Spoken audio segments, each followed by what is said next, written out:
Avec cette vidéo, nous allons voir la procédure à suivre pour importer un objet animé dans le moteur de Unity. Alors, dans le cas présent, j'utilise un premier logiciel qui s'appelle iClown 3DX Change 5.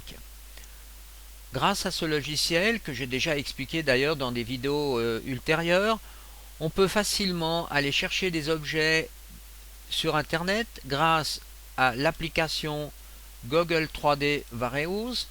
Alors ici, je tape par exemple le nom de coffre. Ensuite, je fais une recherche et je vais choisir donc ce type de coffre ici,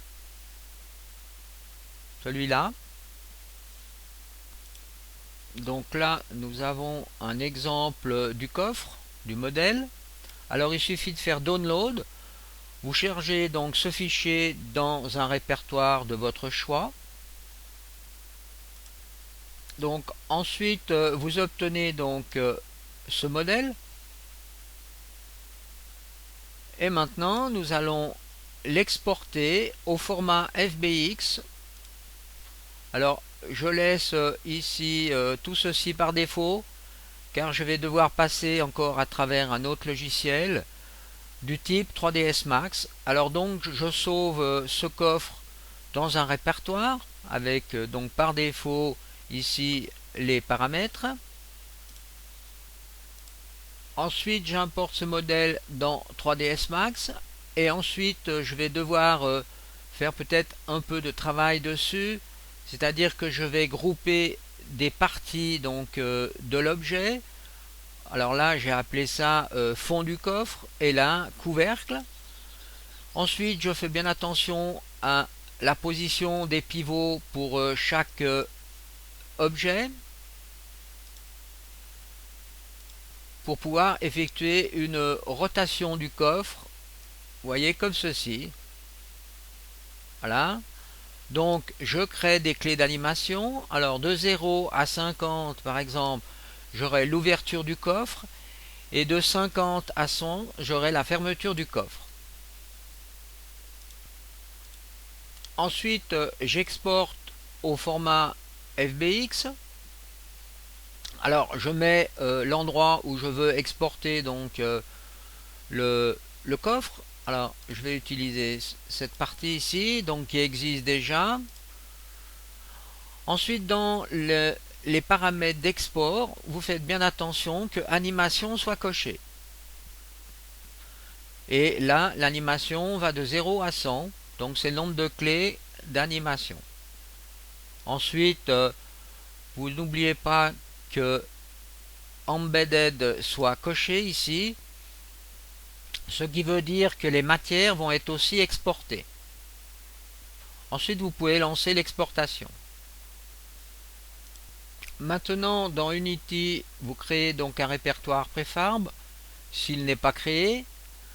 Et ensuite, on va faire un import de l'asset. Alors, import new asset, eh bien, c'est le coffre.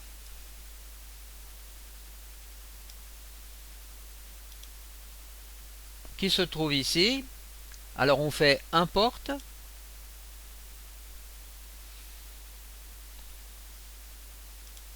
On retrouve donc le coffre importé dans le preview de l'inspecteur. Et là, si on clique ici, on voit que le coffre est animé. Donc l'animation a été importée aussi.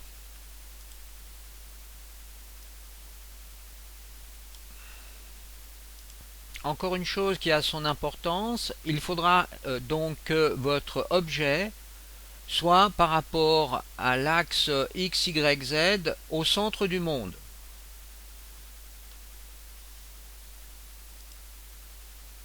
Donc là, on a la possibilité d'accélérer ou de ralentir l'animation.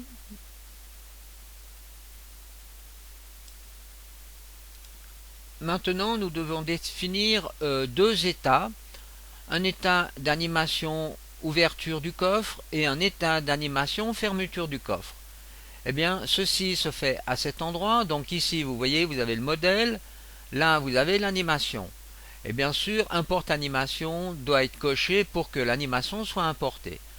Ensuite ici vous avez un premier take. Alors ici on va appeler ça Open, Enter, et ensuite on va définir donc la clé de départ et la clé d'arrivée. Eh bien c'est 50. Souvenez-vous. On va rajouter encore un état que l'on va appeler Close, fermeture du coffre. Et là, on va partir de l'état de la clé 50 à la clé 100. Vous pouvez donc faire tourner le modèle dans le preview avec la souris. Alors on a donc deux états, Open et Close.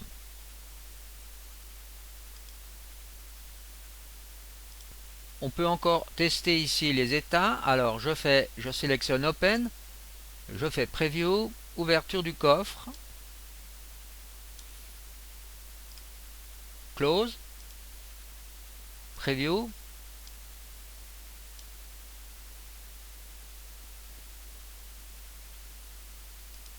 et voilà donc au final le coffre dans une scène. Alors maintenant, si je désire donc mettre le coffre dans une scène, alors je le trouve ici, je l'amène dans une scène. Et ici, je constate dans l'inspecteur que j'ai le nom d'animateur qui apparaît. La différence avec ce coffre-là, où c'est animation. Alors là, on a vraiment deux animations complètement différentes. Alors ça, c'est l'ancien type d'animation que l'on faisait. Et ça, c'est le nouveau type d'animation. Alors, le problème, c'est que c'est assez complexe d'aller là-dedans. Alors pour l'instant, moi j'aimerais convertir ceci en une animation donc comme on retrouve ici. Alors là, je vais faire un play automatique et regardez ce qui se passe. Si je vais dans Game, alors attention, là on voit pas bien donc la caisse, donc on va la mettre comme ceci. On fait un play et vous voyez que ce coffre s'ouvre et se ferme automatiquement, alors que celui-là ne veut pas s'ouvrir du tout.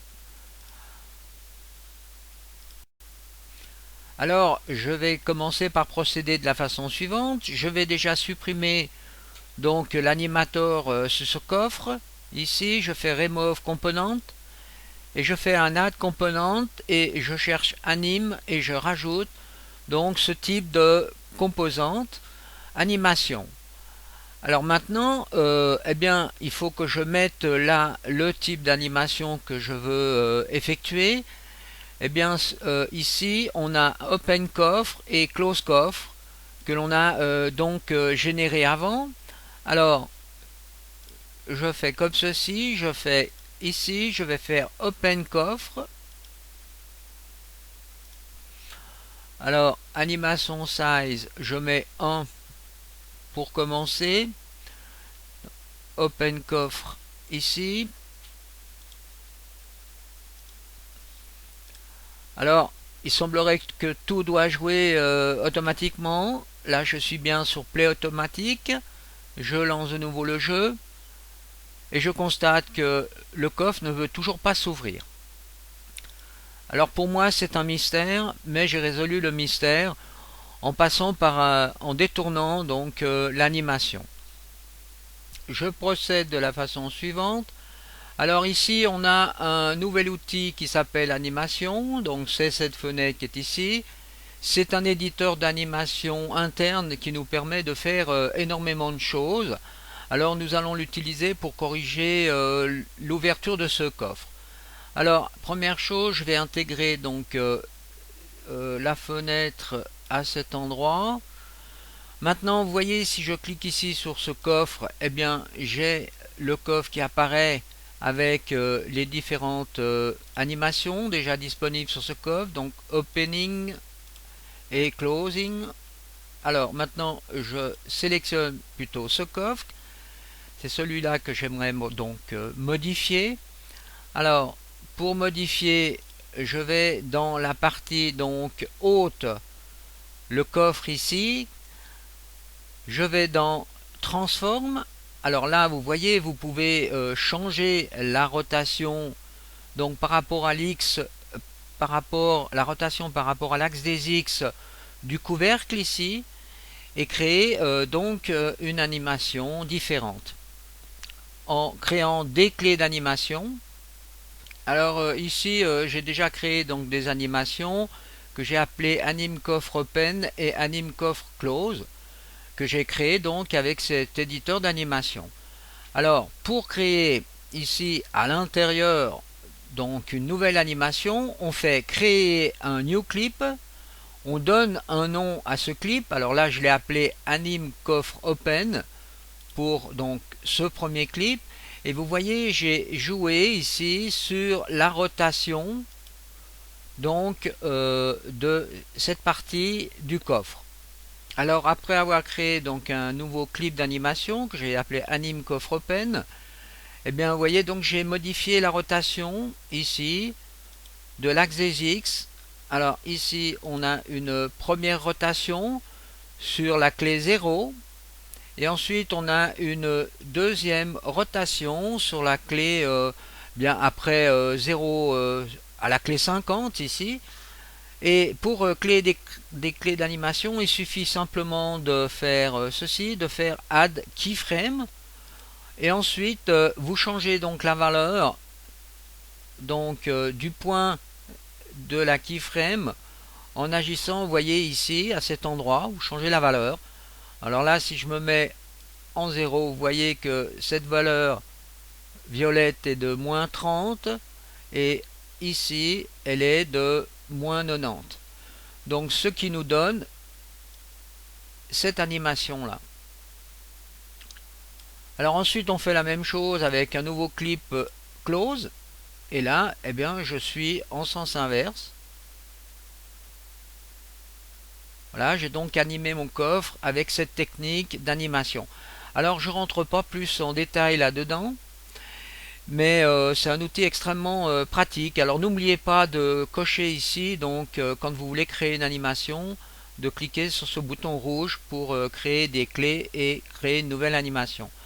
Alors j'ai mis maintenant ces animations à cet endroit donc, et si je fais un test, eh bien maintenant en mode game, eh bien on constate que voilà, le coffre s'ouvre et se ferme correctement. Alors maintenant pour finir, eh bien il faut encore voir comment on peut commander par script l'ouverture et la fermeture des caisses. Alors première chose, déjà dans chaque caisse je vais désélectionner play automatiquement. Là, donc maintenant vous voyez les caisses elles continuent à s'ouvrir. Ah oui, ben parce que j'ai déjà fait le script. Alors ici on va chercher donc uscript, et là on crée donc ce programme. Alors un uscript event qui nous permet donc de déclencher alors en parallèle les deux caisses. Alors par exemple la caisse du haut ici, eh bien j'ai un module play animation. Ici sur le target, eh bien j'ai le coffre anime que je veux donc animer. Ensuite dans le play animation, je vais mettre à cet endroit le type d'animation que je vais effectuer. Eh bien ce sera anim coffre open. Ensuite j'ai mis un délai de 2 secondes avant de rejouer une animation, mais cette fois-ci avec un anim coffre close. Alors là j'ai fait la même chose pour l'autre coffre, donc le même système. Alors un save debug, et puis ensuite eh bien on peut lancer donc le système. Donc on voit là que tout fonctionne correctement. Et là pour être vraiment sûr de notre coup, j'ai rajouté donc un input event filter. Donc lorsque je vais appuyer sur la touche A du clavier, eh bien c'est cette caisse qui va s'ouvrir et se refermer. Et puis là quand je vais appuyer sur la touche D du clavier, eh bien ce sera l'autre coffre qui va s'ouvrir et se fermer. Alors on fait un test. Donc les deux coffres sont fermés. Touche D, ouverture de ce coffre, fermeture. Touche A, ouverture, fermeture du deuxième coffre. et les deux coffres en même temps, par exemple. Donc ceci sera la fin de cette vidéo.